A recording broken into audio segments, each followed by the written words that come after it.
देश न्यूज में आपका स्वागत है। मैं हूं आपके साथ धर्मिष्ठा और आप देख रहे हैं हमारा खास कार्यक्रम प्राइम डिबेट। राजधानी भोपाल के संत हिरदाराम नगर में हेमू कॉलोनी स्टेडियम में 11,000 राम भक्तों ने श्री हनुमान चालीसा के पाठ का आयोजन किया। इसमें मुख्यमंत्री डॉक्टर मोहन यादव भी शामिल हुए। अयोध्या में 22 जनवरी को रामलला की प्राण प्रतिष्ठा होना है। इससे पहले देश भर में उत्सव की तैयारी की जा रही है और इसी कड़ी में भोपाल के संत हिरदाराम नगर में हेमू स्टेडियम में 11,000 राम भक्तों ने श्री हनुमान चालीसा के पाठ का आयोजन किया। सीएम भी हनुमान चालीसा पाठ किया और उन्होंने इस अवसर पर कहा कि 22 जनवरी को इतिहास बन जाएगा।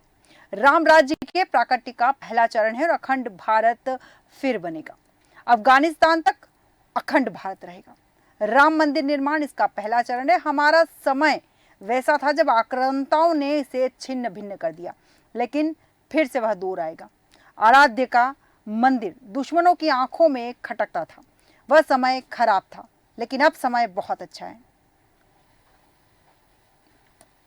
मैं आज आपके अवसर पर खास करके हनुमान जी वो अष्ट चिरंजीवी में से एक है जो सारे समय सशरीर अमर होकर के आज भी आशीर्वाद देते हैं। भगवान 17 लाख साल पहले राम जी के साथ भी थे और 5,000 साल पहले भगवान कृष्ण के महाभारत के अंदर धर्म ध्वजा थाम करके उस समय भी हनुमान जी थे जिनने पूरी अपनी आंखों के सामने वो दृश्य देखा और आपने उनका पाठ करके ये जो अद्वितीय अवसर बनाया।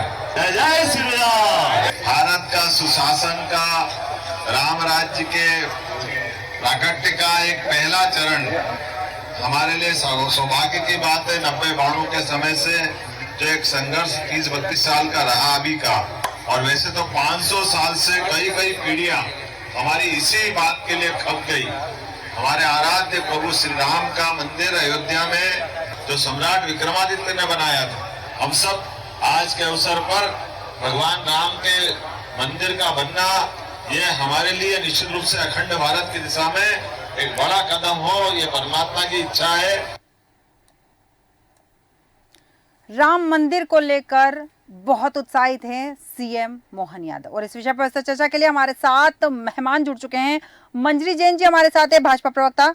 योगेंद्र सिंह जादौन जी हमारे साथ, कांग्रेस प्रवक्ता। जयेंद्र सिंह सोमवंशी हमारे साथ, आप संयुक्त सचिव। और शैलेंद्र मिश्रा शैली जी हमारे साथ, राजनीतिक विश्लेषक। आप चारों मेहमानों का देश न्यूज में बहुत बहुत स्वागत है। सबसे पहले मंजरी जी आपके पास आऊंगी। जिस तरह से सीएम मोहन यादव कह रहे हैं अखंड भारत, लंबे इंतजार के बाद में राम मंदिर बन रहा है, इस पर आपकी प्रतिक्रिया चाहूंगी।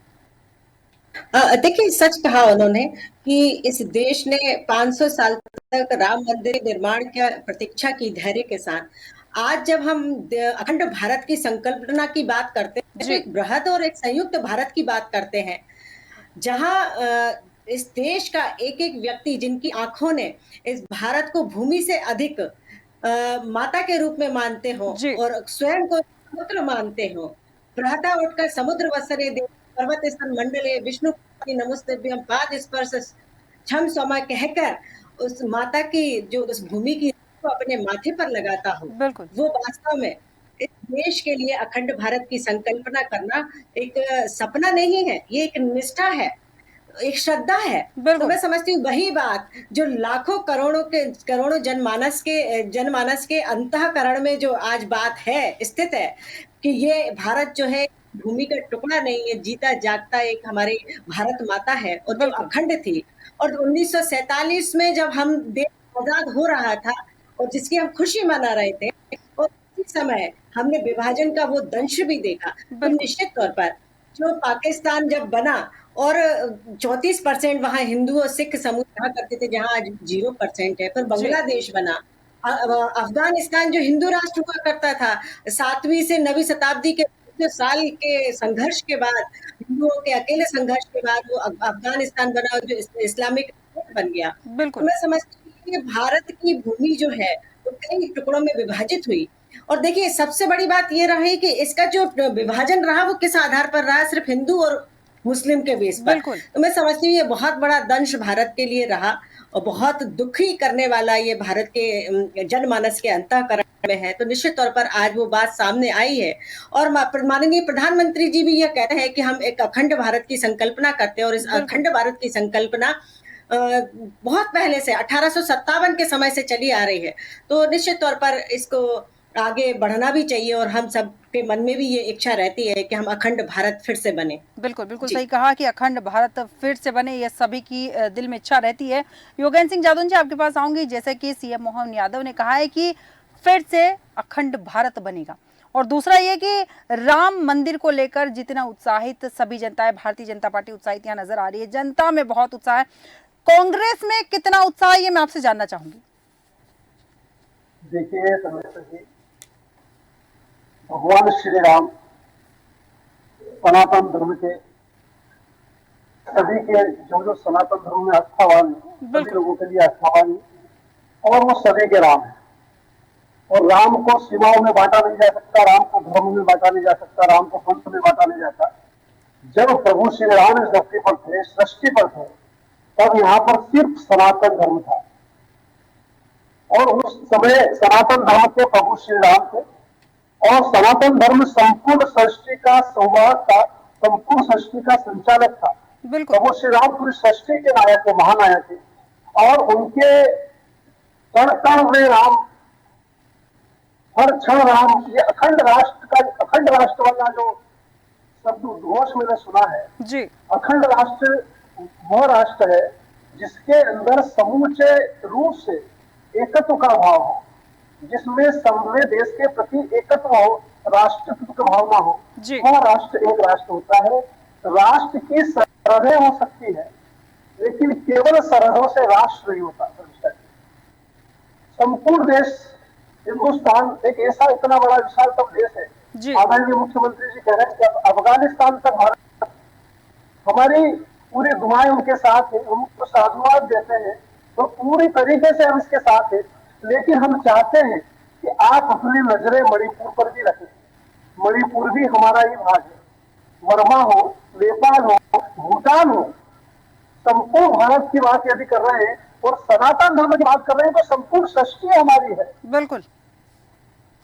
और हिंदुस्तान की जो संस्कृति है, उदार चरिता नाम वसुधैव कुटुंबकम की जो सोच है, जो संपूर्ण विश्व को अपना परिवार मानती है, जी। और ये प्रभु श्री राम की धरती है जो श्रीलंका पर कब्जा कर लेती है, रावण को हताहत कर देती है, लेकिन उसके बाद भी उन सीमाओं को भारत में मिलाने का स्वप्न नहीं रखती, बल्कि विभीषण के हाथ में देकर धर्म की निष्ठा को स्थापित करने की संस्कृति का नाम हिंदुस्तान है।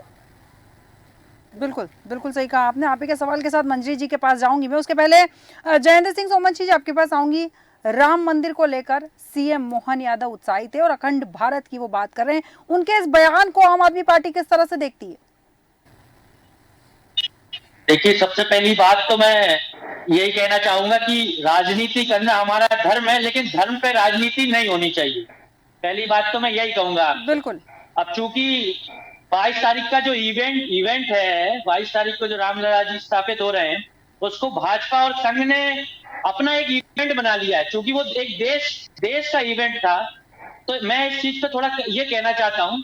और जिस प्रकार से अखंड भारत की बात कर रहे हैं, पहले तो मैं आप यही कहना चाहता हूँ कि आज आप हालत देख लीजिए। आज हिंदुस्तान की विदेश नीति पूरी तरीके से फेल हो गई है। नेपाल आपको आंख दिखा रहा है, श्रीलंका आपसे दूर भाग रहा है, मालदीव आपसे दूर भाग रहा है। जितने भी आपके पड़ोसी देश है, वो सब आपको आंख दिखा रहे हैं। जी। जो कल आज से कुछ साल पहले आपके पक्ष में हुआ करते थे। आप बात कर रहे हैं अखंड भारत की, जब आपके पड़ोसी आपके साथ नहीं है। चीन एक नंबर दुश्मन आपका बना हुआ बैठा है। चीन ने आपकी जमीन पे कब्जा करके रखा हुआ है। नरेंद्र मोदी जी की सरकार उस पर सही तरीके से कोई बयान नहीं देती है, मालूम नहीं पड़ रहा होता कि वहां क्या हो रहा है, क्या है। आज भी एक रिपोर्ट लीक हुई है जिसमें कुछ जान बाहर निकल के आई है। तो ये कैसे अखंड भारत बनेगा? और मैं तो ये कहता हूँ, बिल्कुल आप अखंड भारत बनाइए, आप तिरंगा हर जगह फहराइए, पाकिस्तान, आप नेपाल में फहराइए, आप भूटान में फहराइए। लेकिन मेरे जो बुनियादी सवाल ये इतने से सवाल है कि 2014 में जिन वादों पे आप आए थे, आपने कहा था कि 15 लाख रुपए आपके खाते में आएंगे, आपने बोला था कि युवाओं को 2 करोड़ का रोजगार मिलेगा। आज देश कर्ज में डूब गया है।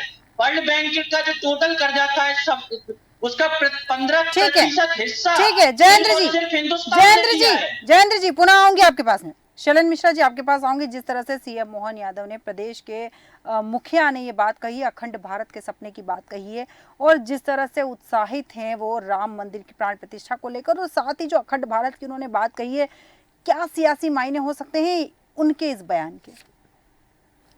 देखिए धर्मिष्ठा जी, इसके बयान के बहुत सियासी मायने भी हैं और तकनीकी मायने भी हैं जी। क्योंकि डॉक्टर मोहन यादव जी मध्य प्रदेश के मुख्यमंत्री हैं और उन्होंने पद एवं गोपनीयता की शपथ ली है। बिल्कुल। और भारत में समान नागरिकता का अधिकार भी है और बहुत सारी जिम्मेदारियां हैं लोकतंत्र में, जिसमें पारदर्शिता भी है, बिल्कुल बोलने की भी है। देखिए, अखंड भारत की कल्पना और विचार, क्या ये सरकार का विचार है, राज्य सरकार का विचार है जी, या भारत सरकार का विचार है? तो ये थोड़ा सा मतलब तकनीकी विषय है ये। बाकी एकता अखंडता की ओर अगर उनका बयान था जी, तो बहुत अच्छी बात है। भारत में एकता अखंडता बनी रहना चाहिए।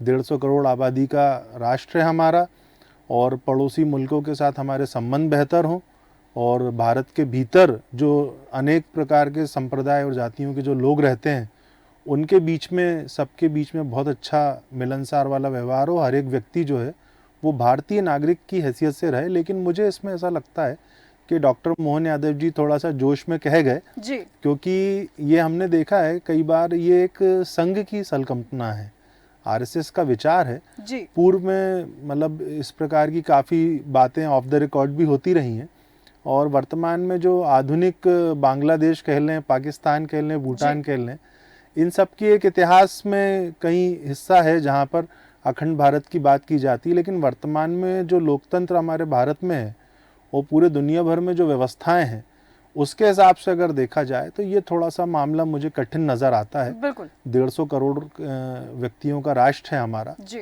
मध्य प्रदेश की आबादी भी लगभग 8.5 करोड़ के आसपास जा चुकी है। श्री रामलला जी का मंदिर बन रहा है, वो 22 तारीख को आ रहे हैं, बहुत अच्छी बात है, सारी बातें हैं। लेकिन ऐसे जिम्मेदार पद पर होने वाले व्यक्ति को अपना बयान सोच समझकर देना चाहिए। लेकिन मुझे ऐसा लगता है कि उन्होंने भारत की एकता और अखंडता को लेके ही अखंड भारत की बात डॉक्टर मोहन यादव जी ने की होगी। बिल्कुल बाकी तकनीकी मायने पे अगर जाएंगे तो बहुत सारे फिर विशेषज्ञों की आवश्यकता लगेगी क्योंकि भारत में जो लोकतंत्र की व्यवस्था है उसको देख के ही सारी चीज़ें होती हैं और उसी के अनुसार होना भी चाहिए। बिल्कुल बिल्कुल सही कहा आपने कि सियासी मायने तो बहुत सारे निकलते हैं, लेकिन उन्होंने बिल्कुल सोच समझ कर ही कहा होगा जो भी कहा होगा। मंजरी जैन जी, आपके पास आऊंगी। जैसा कि योगेंद्र सिंह जी ने कहा कि अखंड भारत की अगर भारतीय जनता पार्टी बात करिए तो जिस तरह श्री राम जी ने लंका को विजय किया था, लेकिन उन्होंने वहां राजा का पद स्वीकार नहीं किया था, विभीषण को पूरा राज्य दे दिया था। तो उसी तरह इनका कहना है कि अगर आप अफगानिस्तान या पाकिस्तान की सीमा जीत भी लेते तो उन्हें लेकर नहीं रखना है, उन्हें वापस दे देना है।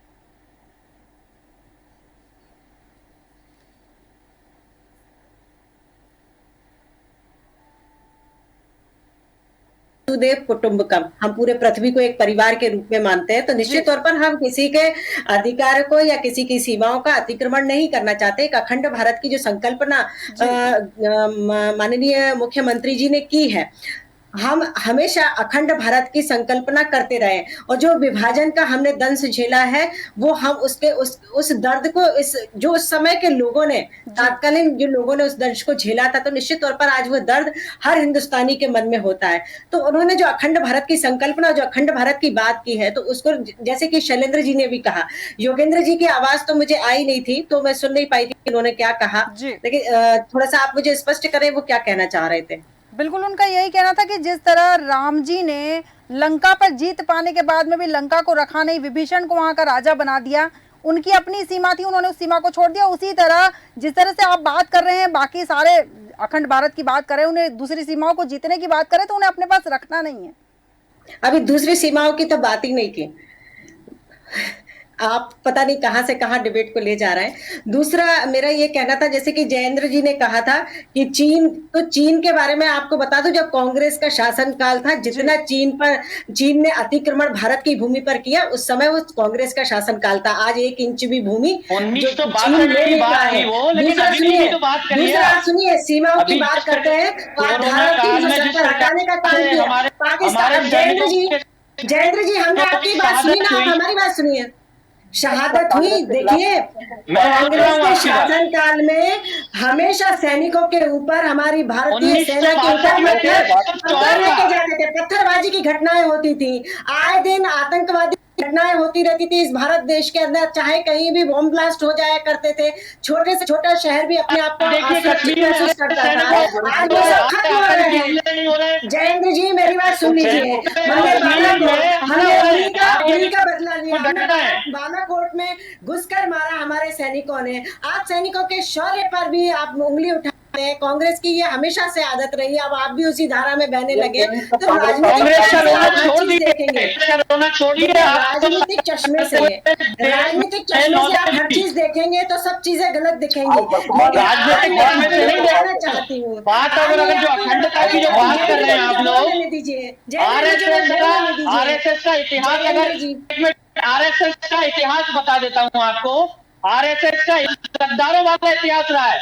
इन्होंने आजादी के समय अंग्रेजों का साथ दिया था, मैं बता दूं। आज भाई अखंडता कर रहे हैं आप। आज आप टू नेशन थ्योरी, आज ये बताइए जो टू नेशन थ्योरी थी कौन लेके आया? जिसने इस देश को अखंड भारत की जो बात कर रहे हैं आप, टू नेशन थ्योरी कौन लेके आया? जिन्ना मुसलमान आप लोगों ने तो अंग्रेजों का साथ दिया था। जयेंद्र जी मुद्दे से नहीं भटकेंगे, आरएसएस की बात नहीं चल रही है, राम मंदिर की बात हो रही है, अखंड भारत की बात हो रही है, हम उसी पर रहेंगे, आरएसएस पर नहीं जाएंगे। आरएसएस का विषय हम किसी और दिन लेंगे, उस पर बकायदा चर्चा की जाएगी और आपको बुलाया जाएगा और आपके विचार उस विषय पर भी जाने जाएंगे। मंजरी जी पुनः आऊंगी आपके पास। योगेंद्र सिंह जी आपके पास आऊंगी। यहाँ पर विधायक रामेश्वर शर्मा ने भी कहा है कि नेहरू मंदिर नहीं बनवा पाए, इंदिरा मंदिर नहीं बनवा पाई और मंदिर मोदी जी ने बनवाया है। देखिए ये बोलना अलग चीज है, लेकिन इतिहास को नहीं पलटा जा सकता शर्मिका जी। इतिहास के पन्नों में दर्ज है कि रामलला के ताले राजीव जी ने खुलवाए। ठीक है। भारतीय जनता पार्टी के नेता सुब्रमण्यम स्वामी जी बार बार ये कहते हैं कि राजीव जी चाहते थे कि वहां पर राम मंदिर बने, लेकिन हिंदुस्तान के अंदर जिस तरह से राजनीति का दौर है और जिस तरह से सांप्रदायिक ध्रुवीकरण की राजनीति के सारे भारतीय जनता पार्टी ने सदैव अपनी महत्वाकांक्षा स्थापित करने का प्रयास किया है, उसी का दर्जा है। आज हम हिंदुस्तान में देख रहे हैं कि आप राम बांटने का प्रयास कर रहे हैं। आप भाजपा के राम अलग बनाना चाहते हैं, कांग्रेस के राम अलग बनाना चाहते हैं। तो आप भी उन्हीं के नाम में शामिल हो जाइए ना,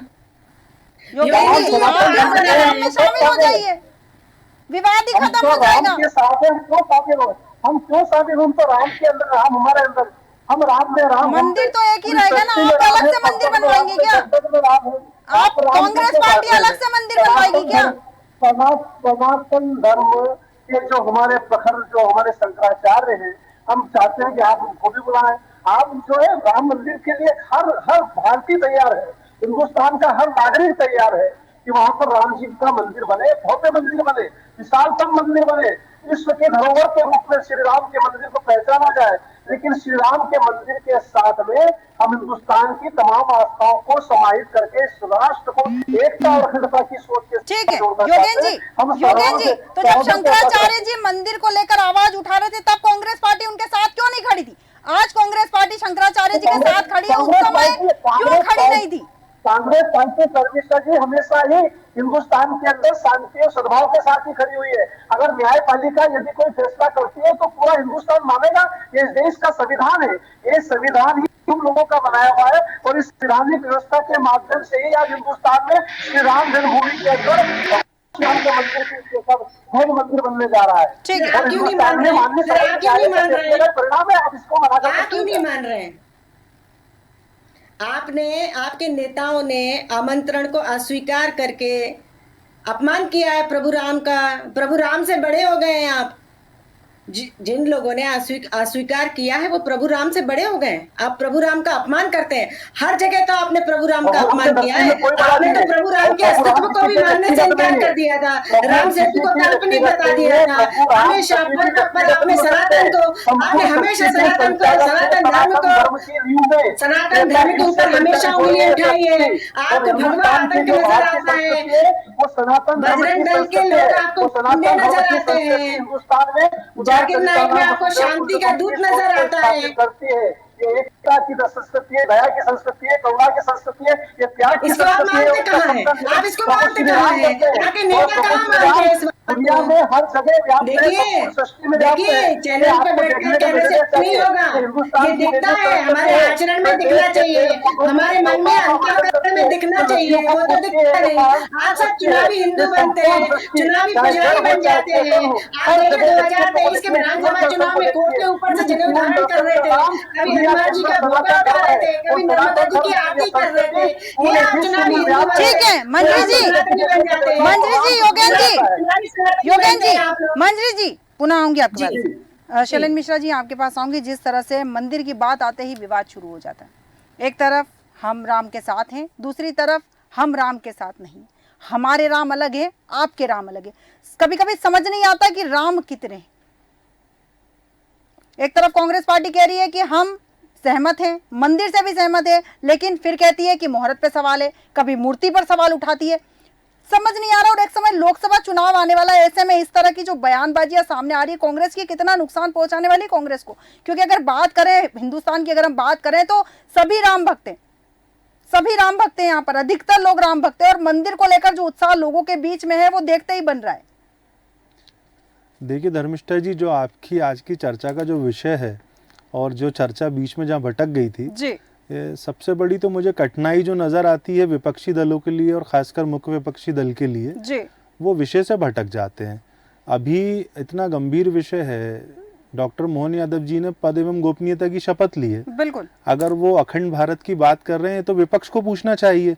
भाई मुझे लगा कि उन्होंने एकता अखंडता की बात की होगी, लेकिन विपक्ष इससे भटक रहा है। रही बात राम मंदिर की, तो राम मंदिर के विषय में भी कांग्रेस का अपना अलग स्टैंड है, बाकी अन्य पार्टियों का अलग स्टैंड है, और ये एक धार्मिक आयोजन है। और अगर उसमें वहाँ की राज्य सरकार और केंद्रीय सरकार जो है और भाजपा जो है राजनीतिक दल है वो बढ़ चढ़ के हिस्सा ले रहा है, तो इसमें कांग्रेस को भी अपनी गाइडलाइन तय करना चाहिए, जारी करना चाहिए जनता के बीच में। क्योंकि जो मतदाता है और जो खासकर जो भारत का बहुसंख्यक मतदाता है उसके लिए बड़ा ही हर्ष का विषय है। और ये बहुत लंबे अरसों बाद ये एक जो विचार और एक जो परिस्थिति ऐसी थी जो क्लियर नहीं हो पा रही थी, वो अब जाके क्लियर हो रही है। और ना तो भाजपा मंदिर बना रही है, ना कोई और बना रहा है। ये तो वहाँ से जो जुड़े लोग हैं जिन्होंने लंबे समय तक केस लड़ा, जगह को लेकर केस लड़ा, और न्यायालय ने जब उसका निर्णय दिया उसमें भाजपा जो है वो बढ़ चढ़ के हिस्सा ले रही है। तो कांग्रेस के लिए थोड़ा सा यहाँ कठिनाई मुझे यही नज़र आती है कि या तो वो अपनी बात स्पष्ट तरीके से रख नहीं पाती जनता के बीच में, बिल्कुल, और उनको और प्रयास करना चाहिए कि जनता के बीच में अपना रुख स्पष्ट रखें। मुझे नहीं लगता कि कांग्रेस किसी मतलब धर्म विशेष के खिलाफ है या भाजपा किसी धर्म विशेष के खिलाफ है। भारत में संघीय व्यवस्था है और तमाम तरह की भाषाएं बोली जाती हैं यहाँ पर अलग अलग राज्यों में, और उन सबको जोड़ के भारत का निर्माण हुआ। और आज भारत की जो एकता और अखंडता है उसकी तो दुनिया दाद देती है। बिल्कुल, विश्व में पूरी रिस्पेक्ट जो है भारत की वो इसी बात के लिए है कि यहाँ पर कदम कदम पर भाषाएं चेंज हो जाती हैं, कदम कदम पर भोजन चेंज हो जाता है, लोगों का रहन सहन चेंज हो जाता है। उसके बाद भी एक संविधान में एक ड्रेस कोड में भारत है। यूनिफॉर्म सिविल कोड की जो बात की जाती थी वो बहुत अच्छा एक विषय था जो आने वाले समय में बीजेपी जिस पे काम कर रही है। बिल्कुल, वर्तमान में राम मंदिर की बात हो रही है, प्रभु राम जी का आगमन जो है वो अयोध्या में पुनः हो गया है और उनका भव्य मंदिर निर्माण हो रहा है। इसमें अपनी मुझे लगता है पार्टिसिपेशन कांग्रेस और अन्य विपक्षी दलों को बढ़ाना चाहिए। बिल्कुल, और ये तो देखिए बीजेपी बड़ी माहिर है, वो ऐसी बॉल टॉस करती है जिसमें जो विपक्षी दल हैं वो उलझ जाते हैं और वो विषय से भटक जाते हैं। और अभी एक वो बात जो चाइना अफगानिस्तान वाला एक विषय आया था बीच में, देखिए हमारे ये सब मैत्री देश हैं, चाहे श्रीलंका हो चाहे अन्य हो, अफगानिस्तान वगैरह, पाकिस्तान से भी खटपट चलती रहती है बॉर्डर पर, लेकिन वो ऑफिशियली कोई ऐसा उसके साथ अभी बहुत ज़्यादा क्राइसिस वाली स्थिति नहीं है, क्योंकि पाकिस्तान की खुद की आंतरिक हालत ख़राब है और अखंड भारत की बात की जाती है। और पुराने जो विचार हैं जिसमें अफगानिस्तान, श्रीलंका, बर्मा, भूटान, इन सब को लेके सोचा जाता है, तो उसमें मेरा व्यक्तिगत विचार ये है कि भारत को अभी और सुदृढ़ होने में और वक्त लगेगा, आर्थिक शक्ति बनने में, विश्व में नंबर 1 पे आने में अभी वक्त लग रहा है। तो अगर ऐसे समय में अगर मान लीजिए कोई विचार या सोच है, मुझे तो नहीं लगता सरकार का कोई ऑफिशियल विचार है, ना ही मध्य प्रदेश सरकार का है, ना ही भारत सरकार का है, लेकिन फिर भी अगर लोगों के मन में ऐसा विचार है तो हमें ये भी देखना चाहिए कि हमारी माली हालत क्या है बिल्कुल। हमारे देश के भीतर की परिस्थितियां क्या हैं, और जो पड़ोसी हमारे मुल्क हैं अगर उनसे हमारे संबंध और अच्छे और बेहतर हो जाते हैं, और हमारे भारत के भीतर जितने भी राज्य हैं, हम देखते हैं कि महाराष्ट्र में आए दिन वीडियो आते हैं, लोग पिट रहे जी। हैं, बोले मराठी में बात नहीं कर रहे हैं। साउथ के कुछ राज्यों में चले जाते हैं तो वहाँ भी व्यवस्था हम देखते हैं, कई बार जो हिंदी भाषी राज्य के लोग हैं उनको अव्यवस्था का शिकार होना पड़ता है। तो सबसे पहले तो जो भारतीय है उसको ये एहसास होना चाहिए कि वो सबसे पहले भारतीय है, बिल्कुल। चाहे वो किसी भी राज्य का हो, कोई भी भाषा बोलता हो, अगर वो हमारे देश का नागरिक है, भारतीय है, भारत की ज़मीन पे जो पैदा हुआ है, तो उसके अंदर जो देश भावना, देश प्रेम है बहुत अच्छा है लोगों के अंदर, वो और बढ़ना चाहिए। और जो सत्ता होती है धर्मिष्ठा जी, चाहे वो राज्य की हो या देश की हो, वो पालक की भूमिका में होती है। बिल्कुल। तो जो जनता जनार्दन है, जो भारतीय नागरिक है, उसका पालक कौन है? सरकार है। तो सरकार को भी अपने बोल वचन के वक्त इन सब बातों का ध्यान रखना चाहिए। तो मुझे ऐसा लगता है कि इस वक्त तो सब पूरा धार्मिक माहौल है देश के अंदर, और सभी धर्म के लोग इस वक्त हिस्सा ले रहे हैं, तो विपक्ष को भी खुलकर बड़े मन से आगे आना चाहिए और इन आयोजनों में हिस्सा लेना चाहिए। बाकी चुनाव तो आएंगे, होते रहेंगे। बिल्कुल बिल्कुल, बहुत सही बात कही है आपने कि इस वक्त उत्साह का माहौल है, धर्म का माहौल चल रहा है, और ऐसे में विपक्ष को भी बढ़ चढ़कर हिस्सा लेना चाहिए। और अगर कहा जा रहा है कि ये जो एक सेरेमनी बना दिया है, भाजपा ने बना दिया है, तो आप उस सेरेमनी का हिस्सा लेकर विवादित बयानबाजी से भी दूर रह सकते हैं। मंजरी जैन जी, योगेंद्र सिंह जादव जी, जयंत सिंह सोमवंशी जी और शैलेंद्र मिश्रा शैली जी, आप चारों मेहमानों का बहुत बहुत धन्यवाद हमारे साथ इस चर्चा में शामिल होने के लिए। सीएम मोहन यादव ने कहा कि अखंड भारत फिर बनेगा, अफगानिस्तान तक अखंड भारत होगा, राम मंदिर निर्माण इसका पहला चरण है। अब बड़ी बात यह देखने में आ रही है कि सीएम मोहन यादव के बयान के क्या सियासी मायने हैं। हमारे आज के खास कार्यक्रम में इतना ही। बने रहिए देश न्यूज के साथ।